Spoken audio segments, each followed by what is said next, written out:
இயேசு கிறிஸ்துவில் சகோதர சகோதரிகளே, 16 மார்ச் 2025 வாசகங்கள். மறுரூபம். இயேசு கிறிஸ்து தாபோர் மலையில் அடைந்த மறுரூபம். இந்த மறுரூபம் என்பதுதான் நாம் எதிர்பார்த்து காத்திருக்கிற ஒரு காரியம். இதை இயேசு கிறிஸ்து அதை செய்து காண்பித்தார். அதாவது இயேசு உண்மையிலேயே மறுரூபம் அடைந்தார் என்பது எப்பொழுது நடந்தது? உயிர்த்ததுக்கு பிறகு அவர் மறுரூபம் அடைந்தார். ஏனென்றால் அவர் அடைந்த மறுரூபத்தை அப்போஸ்தலர்களால் கண்டுணர முடியவில்லை, பூதம் என்று நினைத்தார்கள். உண்மையான மறுரூபம் அது. எம்மாவுசுக்கு போகும்பொழுது கூடவே பேசிக்கொண்டு போனவர் இன்னார்தான் என்று அவர்களால் அறிந்து கொள்ள முடியவில்லை. உண்மையான மறுரூபம் அது, வேறொரு ரூபம். ஆகவே இயேசு இப்படித்தான் ஒரு ரூபத்தில் இருக்க வேண்டும் என்பது கட்டாயம் இல்லை. அவர் ஏற்கனவே ஒரு ரூபத்தில் இருந்தவர் தான். அந்த ரூபம் என்னவென்று நமக்கு தெரியாது. அந்த ரூபம் என்னவென்று அதை காட்சியாக கண்டவன் யோவான். திருவழிபாட்டு ஆகமத்தில் நம்ம அதை படிக்கிறோம். காட்சியாக கண்டான். அந்த ரூபத்தை கண்ட பொழுது உண்மையிலே யோவான் செத்தவனை போல் விழுந்து கிடந்தேன் என்று சொல்லுகிறார். அவ்வளவு பயந்து போயிட்டார். அதுதான் உண்மையான ரூபம். ஏனென்றால் அவர் மருமகனை போன்ற ஒருவரை கண்டேன் என்று சொல்கிற அந்த ஒரு காரியம். ஆகவே இங்கு ஒரு காட்சியாக ஒரு சின்ன ஒரு எக்ஸாம்பிள், இப்படி ஒரு பிரகாசம் என்பது ஒரு துணுக்கு இங்கு கொடுக்கப்படுகிறது. இரண்டால் அவர் ஏதோ ஒரு ரூபத்தில் இருக்கிறார். உண்மையான மறுரூபம் பூமிக்கு அவர் மனிதனாக வந்ததுதான் மறுரூபம் இல்லையா? கடவுள் வேற ரூபத்தில் இருக்கு. எந்த ரூபம் நமக்கு தெரியாது. மனிதனாக ரூபத்தில் வந்தார். இப்பொழுது நான் இறைவன் தான் என்பதற்காக அவர் தன்னுடைய அந்த வெளிச்சத்தை அவர் கொஞ்சம் சாம்பிள் காமிச்ச அந்த ஒரு நிகழ்ச்சி. உண்மையிலே நாமும் இந்த ஒரு மறுரூபம் அடைவதற்காக தான் நாம் காத்திருக்கிறோம். நம்ம இறந்தவுடன் நாம் என்ன செய்கிறோம்? மறுரூபம் அடைகிறோம். 1 தெசலோனிக்கேயர் 4ஆம் அதிகாரம் என்ன சொல்கிறார் பவுல்? ஒரு நொடி பொழுதிலே நாம் என்ன செய்கிறோம்? மேலெழுந்து செல்வோம் என்று சொல்கிறார். இறந்தவர்கள் முதலில், நாம் அதை தொடர்ந்து மேலெழுந்து செல்வோம் என்று சொல்கிறார். மறுரூபம் அடைவோம் என்று சொல்கிறார். கொரிந்தியருக்கு எழுதிய அதிகாரம் 15ஆம் அதிகாரத்திலே அதேதான் சொல்கிறார். ஒரு நொடி பொழுதிலே, கண்ணிமை பொழுதிலே நாம் வேற்றுரு பெறுவோம் என்று சொல்கிறார். இயேசு கிறிஸ்துவும் அதை சொல்கிறார். இயேசு கிறிஸ்து எதை சொல்றாரு? 24ஆம் அதிகாரம் மத்தேயுவிலே சொல்றாரு, கடைசி எக்காலம் ஊதும் பொழுது நாம் என்ன செய்கிறோம்? மறு உருவம் அடைவோம். அப்போ அங்கே என்ன செய்கிறார்? மேகத்தின் மீது மனுமகன் வருவதை நீங்கள் காண்பீர்கள், தான் வரப்போகிறேன் என்று அவர் சொல்லுகிறார். அப்பொழுது இரவு சூழ்ந்து கொள்ளும், அதாவது காரிருள் சூழ்ந்து கொள்ளும். அப்பொழுது வெளிச்சமாக மனுமகன் வருவதை எல்லோரும் காண்பார்கள். என்ன நடக்கும்? அவர் தம் தூதர்களை அனுப்பி இங்கே அவருக்கு வேண்டியவர்களை அவர் திரட்டி கொண்டு மேலே எழுந்து போவார்கள் என்று சொல்கிற அந்த ஒரு காரியத்தை பார்க்கிறோம். ஆகவே இத்தகைய காரியங்கள் எல்லாம் நமக்கு எதுக்கு சொல்லப்படுகிறது? கதையா? கட்டுக்கதையா? இல்ல, நாம் விசுவசிக்கிறோம் இல்ல. அப்போ நாம் மறுரூபம் அடைவதற்கான காரண காரியத்தை நாம் அறிந்து கொள்ள வேண்டும். அதை தான் நாம் இந்த 2ஆம் வாசகத்தில் நாம் அதை பார்க்க முடியும். சரி, அப்ப இந்த ரூபத்தை பற்றி ஓரளவுக்கு நாம் தெரிந்து கொள்கிறோம். இந்த மறுரூபம் என்பது பாருங்க, இஸ்ரேல் மக்களுக்கு ஒரு ரூபம் மாறினது. அடிமையாக இருந்தார்கள். அவர்களை கடவுள் அன்பு செய்து அழைத்து அவர்களை சுதந்திர நாட்டுக்கு அவர்களை கொண்டு வந்தார். பாருங்க, அது ஒரு மறுரூபம், இந்த உலகத்திற்கான மறுரூபம். அடிமைத்தனமான வாழ்க்கையிலிருந்து சுதந்திரவாளியாக வாழ்கிற அந்த ஒரு ரூபம் அவர்களுக்கு மாறி போனது. ஆகவே அங்கே அவர்கள் சேற்றும் சகதியுமாக இருந்த மக்கள் இங்கே சுதந்திரவாளியாக அவர்கள் வாழ்ந்தார்கள். மிக சந்தோஷமாக முதற்கனிகளை எல்லாம் அவர்கள் கடவுளுக்கு படைத்தார்கள் என்றெல்லாம் நாம் பார்க்கிறோம். அந்த ரூபம் அவர்களுக்கு வித்தியாசமான ரூபமாக இருந்தது. வழி நடந்த பொழுதிலும் அவருடைய செருப்புகள் தேயவில்லை, அவருடைய உடைகள் ஒன்றேனும் கிழிந்து போகவில்லை, அவருடைய காலினுடைய கொப்பளங்கள் எதுவும் ஏற்படவில்லை, அவர்களுக்கு வயது ஏறவில்லை. இப்படியெல்லாம் நிறைய பார்க்கிறோம். வானோர்கள் உண்ட உணவை அவர்கள் உண்டார்கள் என்றெல்லாம் பார்க்கிறோம் இல்லையா? தேவர்கள் உண்ணும் மன்னாவை உங்களுக்கு கொடுத்தேன் என்று கடவுள் அவர்களுக்கு சொன்னார். பாருங்க, இப்படிப்பட்ட ஒரு மறுரூபம் அவர்களுக்கு உண்டானதை பார்க்கிறோம். வேதாகமமே மறுரூபம் அடைந்துதான் நம்மிடம் வந்து சேர்ந்திருக்கிறது இல்லையா?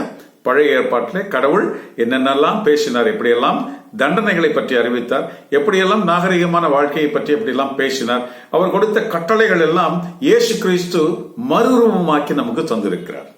புதிய கட்டளைகள் என்றல்ல, பழைய கட்டளைகளை மறுரூபமாக்கி நமக்கு தந்திருக்கிறார். ஆகவே வேதாகமே மறுரூபம் அடைந்திருக்கிறது இல்லையா? பழைய நிலையில் இல்லை, கிறிஸ்து என்பவரில் ரூபம் மாறி போனது. கிறிஸ்து என்பவரில் எல்லாம் மாறி போனது. இறைவாக்கினர்கள் எல்லாம் இயேசு கிறிஸ்துவை அறிவித்தார்கள். அந்த இயேசு கிறிஸ்து வந்த பிறகு அந்த இறைவாக்குகளாம் முற்றி பெற்று வேறொரு நிலைக்கு அது கடந்து போனது. ஆகவே வேதாகமத்தை நாம பார்க்கும் பொழுது ஆதி ஆகமத்திலிருந்து நற்செய்தி வரைக்கும் அது ஒரு வேதாகமம். புதிய வேதாகமம் எங்கே ஆரம்பிக்கிறது? நற்செய்திக்கு பிறகு அப்போஸ்தலர் பணியிலிருந்து தான் நமக்கு புதிய ஏற்பாடு உண்மையிலேயே அது ஆரம்பிக்கிறது. இரண்டால் ஆதி ஆகமத்தில் தொடங்கின எல்லாம் கிறிஸ்துவில் நிறைவேற்றி வைக்கப்பட்டது. அவர் முடித்து வைக்க வந்தார். முடித்து வைத்து புதிய அத்தியாயத்தை உயிர்ப்பில் இருந்து தொடங்குகிறார். அப்போ உயிர்ப்பில் இருந்து தொடங்கும் பொழுதுதான் அப்போஸ்தலர் பணி ஆரம்பிக்கிறது. அங்கேதான் அதனுடைய மீழ்ச்சியில் நாம் இருக்கிறோம். அப்போ மறு ரூபத்தில் தான் நாம் இருக்கிறோம். ஆகவே நாம் பழைய ரூபம் என்ன என்பதை அறிந்தால்தான் நாம் அடைய வேண்டிய மறுரூபம் என்ன என்பதையும் நாம் அறிய முடியும். ஆகவே வேதாகமும் மறுரூபம் அடைந்து நம் கையில் வந்து சேர்ந்திருக்கிறது. புதிய கட்டளைகள், புதிய உடன்படிக்கை, புதிய பலிகள் எல்லாம் நிறுத்தப்பட்டு புதிய ஒரு மீட்புக்குள் நாம் போயிருக்கிறோம். அப்போ அவர்கள் அடைந்த அந்த பழைய மீட்பு என்பது அடிமைத்தனமான எகிப்திலிருந்து கானான் தேசத்தை அடைந்தது. நாம் அடைய வேண்டிய மீட்பு என்பது இதுதான் மறுரூபம். நாம் விண்ணகத்துக்குரியவர்களாக இருக்கிறோம். இந்த மண்ணகத்தில் இருந்து இந்த அடிமைத்தனத்திலிருந்து சுதந்திரவாளியாக நாம் வேறு ரூபம் அடைந்து மேலே செல்வது, இது நமக்கு மறுரூபம். இந்த எண்ணங்களோடு நாம் இந்த வாசகத்திற்குள் போகலாம். லூகாஸ் எழுதிய நற்செய்தி அதிகாரம் 9 வசனங்கள் 28 முதல் 26. ராயப்பரையும் யாகப்பரையும் அருளப்பரையும் அழைத்துக் கொண்டு ஜெபம் செய்ய மலை மீது ஏறினார் இயேசு. அவர் ஜெபித்துக் கொண்டிருக்கும் பொழுது அவரது முகத்தோற்றம் மாறியது. எதற்காக மலை மீது போனார்? ஜெபிப்பதற்காக போனார். ஜெபிக்கும் பொழுது ரூபம் மாறினார். அவர் தனிமையாக பலமுறை ஜெபிக்க சென்றிருக்கிறார். அப்பொழுதெல்லாம் அவர் மாறினாரா என்பது நமக்கு தெரியாது. கண்டிப்பாக மாறி இருக்கும். ஆனால் இப்பொழுது இவர்கள் பார்த்ததனால் இதை எழுதுகிறார்கள் இல்லையா? மாறினார், ரூபம் மாறினார். அவர் ஜெபித்துக் கொண்டிருக்கும் அவரது முக தோற்றம் மாறியது. அவரது ஆடையும் வெண்மையாய் ஒளி வீசியது. இதோ அவருடன் இருவர் உடையாரை கொண்டிருந்தனர். அவர்கள் மோய்சனும் எலியாசும். யார் இந்த மோய்சனும் எலியாசும்? இவர்கள் தான் மறுபடியும் இந்த உலகத்தில் வரப்போகிறவர்கள். நம்ம பார்க்கிறோம்ல, திருவெளிப்பாட்டில் 16ஆம் அதிகாரத்தில் நம்ம பார்க்கிறோம்ல, அவர்கள் இருவரும் மறுபடியும் இங்கே இந்த உலகத்தில் வரப்போகிறவர்கள். ஆகவே அவர்கள் பழையவர்கள். இப்பொழுது அவர்கள் நிகழ்காலத்தை, இந்த வேதாகமம் எழுதப்பட்ட இந்த நிகழ்ச்சியில் அவர்கள் நிகழ்காலத்திற்கு வருகிறார்கள். அவர்கள் வருங்காலத்திலும் வரப்போகிறார்கள். 3 பாருங்க, இயேசு கிறிஸ்து மேலே கூட்டு போனவங்களும் 3 தான். இந்த 3 நிறைய விஷயங்களில் வரும். நிறைய விஷயங்களில் இந்த முதல் வாசகமும் 3 பலிகளை கொடுப்பதாக வரும். ஆனால் அது இன்று முக்கியம் அல்ல. ஆனால் நாம் பேச வேண்டிய மேட்டர் வேற இருக்கு. அதனால நம்ம அதுக்குள்ள போகலாம். அப்போ இந்த மோய்சனும் எலியாசும் அங்கு நின்று கொண்டிருந்தார். மோய்சன் யாரு? மோய்சன் யாரு? பழைய ஏற்பாடு ஆதி ஆகமத்திலிருந்து நமக்கு உள்ள எல்லா காரியங்களையும் கடவுள் இந்த மோய்சன் வழியாகத்தான் எல்லாருக்கும் கொடுத்தார். நீங்களும் நானும் அவர் வழியாக தான் அறிந்து கொண்டோம். இஸ்ராயல் மக்கள், இந்த உலகத்தினர் அனைவரும் அவர் வழியாகத்தான் அறிந்து கொண்டோம். கடவுள் அவருக்கு தான் வெளிப்படுத்தினார். ஆகவே மோய்சனுக்கு பிறகு உள்ள காரியங்கள் எல்லாம் எழுதப்பட்டது. அதுக்கு முந்தின காரியங்கள் கடவுள் அவருக்கு வெளிப்பட. அப்ப அவர் அதை கொண்டு வந்தார். பழைய வேதாகம ஆதிகாலம் படைப்பிலிருந்து ஆதாம் ஏவாளிலிருந்து நோவா வரைக்கும் உள்ள எல்லா காரியங்கள் எல்லாம் மோய்சன் வழியாக நாம் தெரிந்து கொண்டோம். அப்ப இங்கே இன்னொரு மனிதர், முக்கியமான மனிதர் இருக்கிறாரே, அப்போஸ்தலரில் ஒருவர். யாரு? யோவான். அவர் எதை கொண்டு வருகிறார்? இயேசு கிறிஸ்துக்கு பிறகு நடக்க போகிற 2ஆம் வருகை எப்படி இருக்கும், பிறகு அந்த 1000 ஆண்டு அரசாட்சி எப்படி இருக்கும், பிறகு எப்படி இந்த சபைகள் எல்லாம் மேலெழுந்து செல்வோம், நாம் எல்லாம் எப்படி நாம் மேலெழுந்து செல்வோம், மேலே போய் யார் யார் அங்கே இருக்கிறார்கள், அங்கே அமைப்புகள் எல்லாம் எப்படி இருக்கிறது. ஆகவே இந்த உலகம் இந்த எடுத்துக்கொள்ளப்படுதலுக்கு, இந்த மறுரூபம் அடைவதற்கு முன்பாக இந்த உலகத்தில் என்னென்ன நடக்க போகிறது, இந்த 2000 வருஷத்துல இது எல்லாத்தையுமே அவர் வாங்கி எழுதினார். 7 எக்காலங்களை நாம் படிக்கிறோம். 7 எக்காலங்கள் இந்த உலகத்திலே கடைசி எக்காலம் முழங்கும் பொழுது நாம் மேலெழுந்து செல்வோம் என்று 24ஆம் அதிகாரத்தில் இயேசு கிறிஸ்து சொல்றாரு. அப்ப அந்த கடைசி எக்காலம், இப்போ கடைசி காலத்தில் இருக்கிறோம். அப்போ 6 எக்காலம் முழங்கப்பட்டு விட்டதா? முழங்கப்பட்டு விட்டது. அது என்ன? அது இன்னைக்கு நம்ம முக்கியம் இல்ல. நம்ம அதுக்குள்ள போனா மேட்டரை விட்டுருவோம். அப்போ அது மிகவும் முக்கியமானது. இயேசு கிறிஸ்து பிறப்பு, இயேசு கிறிஸ்துவனுடைய இறப்பு, அவரை ஏற்றுக்கொள்ளாததினால் வந்த விளைவு, மத்திய காலங்களில் நடந்த வேத கலாபனைகளை பற்றியது என்ற அந்த எக்காலங்கள் எல்லாமே பஞ்சத்தையும் போரையும் இந்த மாதிரி கெட்ட அறிகுறிகளையும் அறிவிப்பவை. ஆனால் கடைசி எக்காலம் என்பது முதல் எக்காலமும் கடைசி எக்காலமும் என்பது முதல் எக்காலம் மீட்பு இயேசு கிறிஸ்து, கடைசி எக்காலமும் மீட்பு எங்கே இந்த உலகத்திலிருந்து விண்ணகத்துக்கு எடுத்து செல்கிற அந்த நேரம். அதனால்தான் இயேசு 24 அதிகாரத்தில் கடைசி காலம் முழங்கும் பொழுது மனுமகன் வருவதை நீங்க பார்ப்பீங்கன்னு சொன்னார். அப்போ இந்த காலங்கள் இதெல்லாத்தையும் இதுக்கப்புறம் 1000 ஆண்டு அரசாட்சி, இதுக்கப்புறம் புதிய வானம் புதிய பூமி, இதுக்கப்புறம் மேலிருந்து நியூ ஜெருசலேம் இறங்கி வர்றது, இதை இப்ப கடைசி பொது தீர்வை, இப்படி எல்லாம் நிறைய காரியங்கள் எல்லாம் பார்க்கிறோமே. இதெல்லாம் யாருக்கு வெளிப்படுத்தினார் ஆண்டவர்? இந்த யோவானுக்கு வெளிப்படுத்தினார். பாருங்க, இங்கே முக்காலமும் சேர்ந்து இருக்கிறது.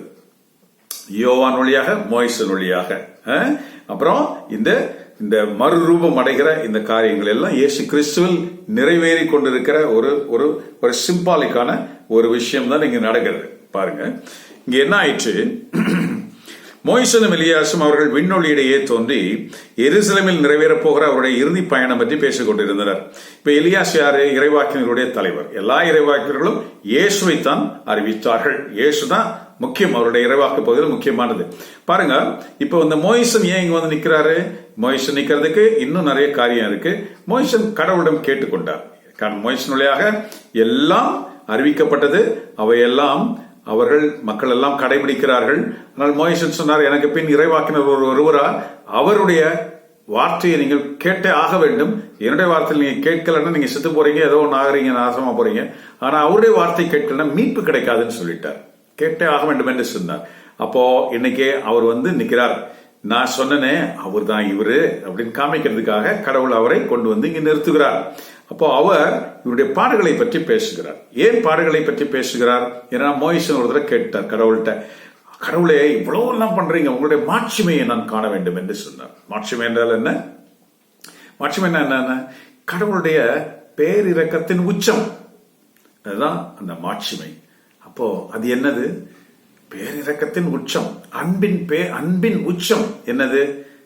தன்னையே பலியாக்கி தன் சாயலாக படைக்கப்பட்ட மனிதனை மீட்கின்ற அந்த ஒரு தருணம், அதுதான் அன்பின் உச்சம்.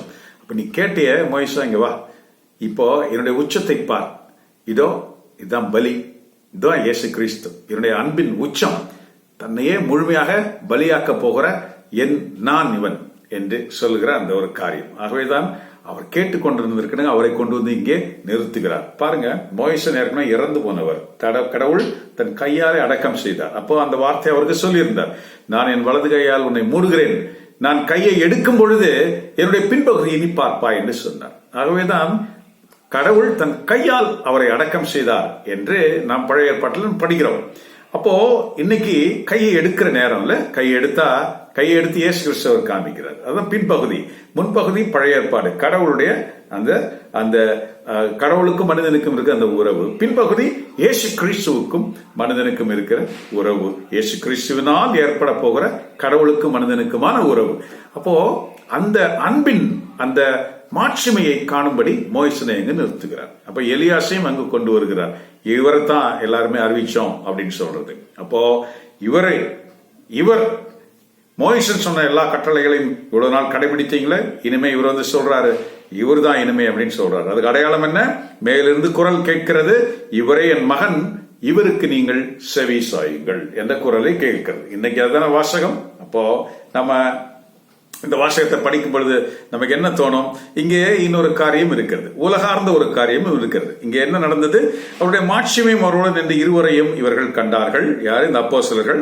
இருவரும் அவரை விட்டு பிரியும் பொழுது ராயப்பர் இயேசுவிடம், குருவே, நாம் இங்கே இருப்பது எத்துணை நன்று, உமக்கொன்றும் மோய்சனுக்கொன்றும் எலியாசுக்கொன்றுமாக கூடாரம் 3 அமைப்போம் என்று சொன்னார். பாருங்க, இதுதான் இந்த உலகத்திற்கான எண்ணம். இப்படி பார்க்கும் பொழுது அவர்கள் தோன்றுகிறதுன்னா இதை அப்படியே நாம அப்படியே தக்க வச்சுக்கணும் அப்படின்னு நினைக்கிற அந்த ஒரு தன்மை பார்க்கிறோம். பாருங்க, இதுதான் அந்த காலத்தில் ஆபிரகாமுக்கும் நடந்தது. அதனால ஆபிரகாம் சுதாகரித்துக் கொண்டார். அப்போ நாம் பார்க்கிற இந்த ஒரு காரியம், அப்போ இந்த குரலையை கேட்கும் பொழுது இயேசு மட்டும் இருந்தார் என்று பார்க்கிறோம். பாருங்க, இந்த உலகத்திற்கான ஒரு காரியத்தை நாம் முதல் வாசகத்துக்கு போய்விட்டு 2ஆம் வாசகத்திற்கு நாம் வரலாம். பாருங்க, முதல் வாசகம் ஆதியாகமம் அதிகாரம் 15 வசனங்கள் 5 முதல் 12 மற்றும் 17 முதல் 18. அப்பொழுது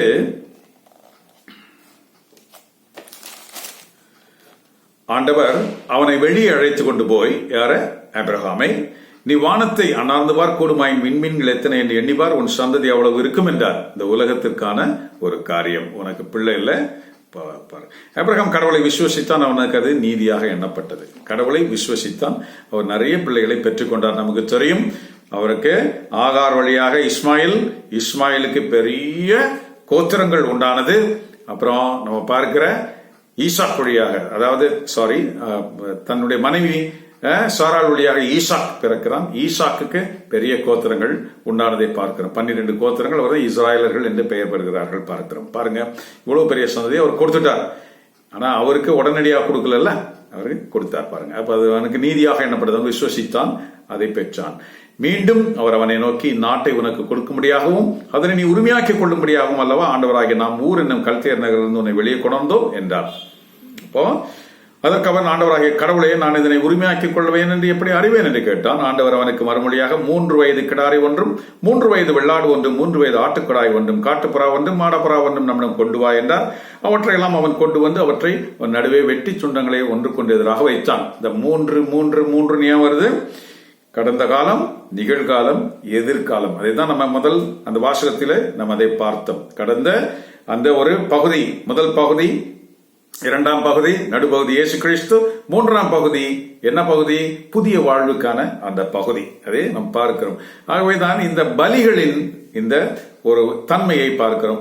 கடவுள் இயேசு கிறிஸ்து அதை நினைவு கூறும் விதமாக 3 நாள் அவர் கல்லறைக்குள், அதாவது பாதாளத்திற்குள் இருக்கிறது. 3 நாளுக்கு பிறகு உயிர்த்தெழுந்த அந்த ஒரு காரியத்தை பார்க்கிறோம். இந்த 3 என்று நிறைய உண்டு. பிதா, சுதன், பரிசுத்த ஆவியின் அடையாளங்களை நாம் இந்த 3 காரியங்களில் நம்மால் பார்க்க முடியும். இது பிறகு என்ன ஆயிற்று? இவர் இந்த துண்டங்களை ஒன்றுக்கொன்று எதிராக வைத்தான். பறவைகளையோ அவன் துண்டிக்கவில்லை. வானத்து பறவைகள் வந்து அந்த உடலில் மேல் வந்து இறங்கின, அவற்றை ஆபிரகாம் துரத்தி கொண்டிருந்தான். இப்ப என்னாச்சு? துரத்தி கொண்டிருக்கிறான் அப்படின்னா டைம் ஆயிட்டே இருக்கு. அதாவது கடவுள் அதை இன்னும் எரித்துக் கொள்ள முடியாது, ஏற்றுக்கொள்ள முடியாது, அது வரவில்லை. அப்போ அவனுக்கு உண்டான ஒரு காரியம் தான் இன்னைக்கு நற்செய்தியில் நம்ம பார்க்கிறோம். என்ன காரியம் உண்டாயிற்று? பின் சூரியன் மறையும் வேளையில் ஆபிரகாமுக்கு அயர்ந்த தூக்கம் உண்டானது. இதுதான் ஜெபம் என்பதும் கடவுளை தேடுவது என்பதும் கடவுள் சித்தத்துக்குள் நாம் வாழ்கிற அந்த முறைமையில் நமக்கு ஏற்படுகிற தயக்கம், கொஞ்சம் சோர்வு, இதெல்லாம் காண்பிக்கிற விஷயம்.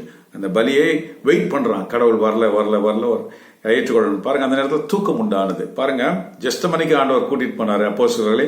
அங்கே அவர் ஜெபித்துக் கொண்டிருந்தார். ஆனால் அவர்களுக்கு தூக்கம் உண்டானது. அவர்களுக்கு அதை புரிந்து கொள்ள முடியவில்லை.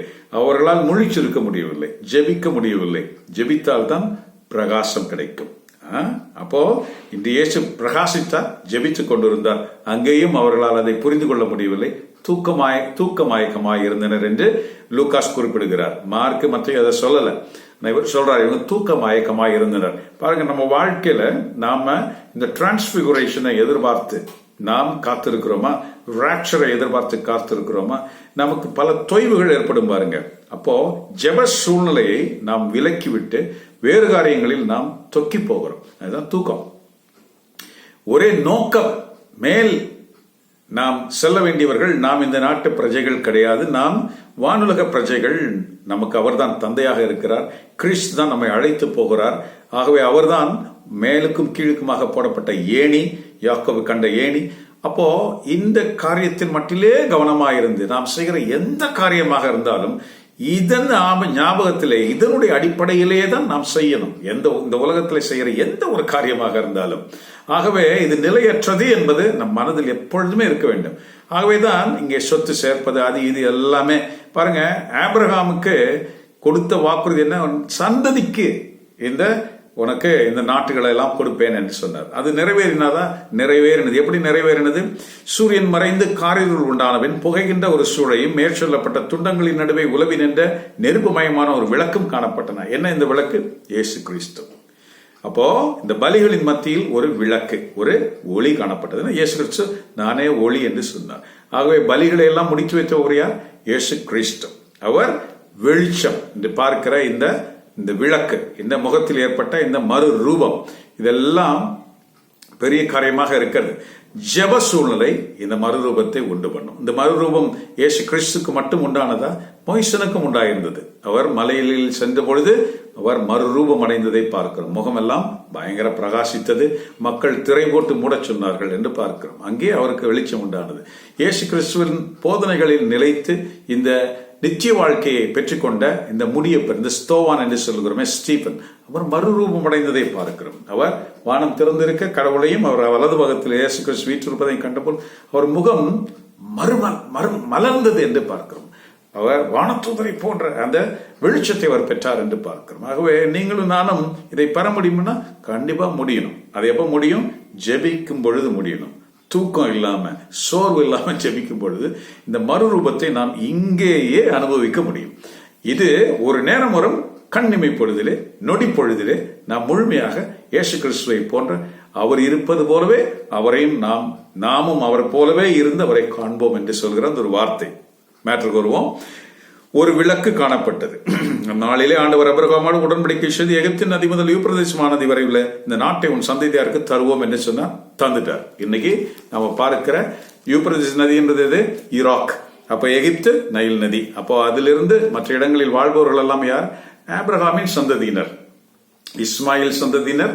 அதுக்கப்புறம் இஸ்மாயில் சந்ததியினருக்கு பெரிய சந்ததி இஸ்மாயில் சந்ததியினரும் இந்த யாக்கோபின் சகோதரன் இருக்கிறான் இல்லையா, எசாயு, அவனுடைய சந்ததியினரும் திருமணங்கள் புரிந்து அவர்கள் ஒரு தனி சந்ததி. இப்படி ஏகப்பட்ட சந்ததிகள் உருவாயிருக்கிறது. பாருங்க, இன்னைக்கு பார்க்கிற லெபனான், இந்த ஜோர்டான், இந்த சவுதி அரேபியா, இந்த மற்ற ஈராக், ஈரான், இந்த காரியங்கள் எல்லாம், சிரியா, இவங்களெல்லாம் யார்? ஆபிரகாமின் சந்ததியினர். 12 கோத்திரம் மட்டும் உலகம் ஊர சிதறடிக்கப்பட்டிருக்கிறது. கொஞ்சம் தான் இஸ்ரேல் நாட்டில் இருக்கு. இயேசு வரும்பொழுது அனைவரையும் கூட்டி சேர்ப்பார் என்று சொல்லப்படுகிறது. பாருங்க, அவர்களுக்கான மறுரூபம் அது, நமக்கான மறுரூபம். அவர் வரும்போது நம்மை மேலே கூட்டி சேர்ப்பார். அது நமக்கான மறுரூபம். அது எப்படி ஆணித்தரமா சொல்றது? 2ஆம் வாசகத்தை படிப்போம், நமக்கு தெரியும். பிலிப்பியர்களில் திரும்பும் அதிகாரம் 3 வசனங்கள் 17 முதல் 4:1 முடிய. சகோதரர்களே, நீங்கள் அனைவரும் என்னை போல் ஒரு மிக்க நடங்கள். யாரு? பவுல் சொல்றார். ஏன்னா நாங்கள் உங்களுக்கு முன்மாதிரி. அந்த முன்மாதிரி பின்பற்றுபவர்களை கவனிங்கள். கிறிஸ்துவின் சிலுவைக்கு எதிரிகளாய் நடப்போர் பலர் உள்ளனர். சிலுவைக்கு எதிரான இந்த உலகமே கதி என்று நினைப்பவர்கள். இதை உங்களுக்கு பலமுறை கூறியுள்ளேன். இப்பொழுதும் கண்ணீரோடு சொல்கிறேன். அழிவே அவர்களுடைய முடிவு, வயிறே அவர்களுடைய கடவுள், மானக்கேடே அவர்களுடைய மகமே. அவர்கள் எண்ணுவதெல்லாம் மண்ணுலகை சார்ந்தது. நமக்கோ வானகமே தாய்நாடு, அங்கிருந்து மீட்பர் வருவார் என காத்திருக்கிறோம். ஆகவே ஆண்டவராகிய இயேசு கிறிஸ்துவே அந்த மீட்பர். அவர் அனைத்தையும் தமக்கு கீழ்ப்படுத்த வல்ல ஆற்றலால் தாழ்வுக்குரிய நம் உடலை மாட்சிமைக்குரிய தம் உடலின் சாயலாக உருமாற்றுவார். இது யார்? எது இந்த உருமாற்றம் எதை செய்யும்? எப்பொழுது இந்த உருமாற்றம் நடக்கும்? ஜெபிக்கும் பொழுதும் இறை வார்த்தையை படிக்கும் பொழுதும் இந்த உருமாற்றம் நமக்குள்ளே நடக்கும். இது ஒரு ப்ரீ எக்ஸ்பீரியன்ஸ். அது முழுமை அடைவது என்பது நாம் மேலேறி செல்லும் பொழுது ஒரு மாற்றம் அடைந்து கண்ணிமை பொழுதிலே, ஒரு நொடி பொழுதிலே நாம் மேலேறி சென்று அவர் இருப்பது போலவே, அவர் பிரகாசிப்பது போலவே நாமும் பிரகாசிப்போம் என்று சொல்கிறது. அதனால்தான் நீதிமான்கள் பட்டொளி வீசுவார்கள் என்று வேதாகமம் சொல்கிறது. நீதிமான்கள் பட்டொளி, விண்மீன்களை போன்று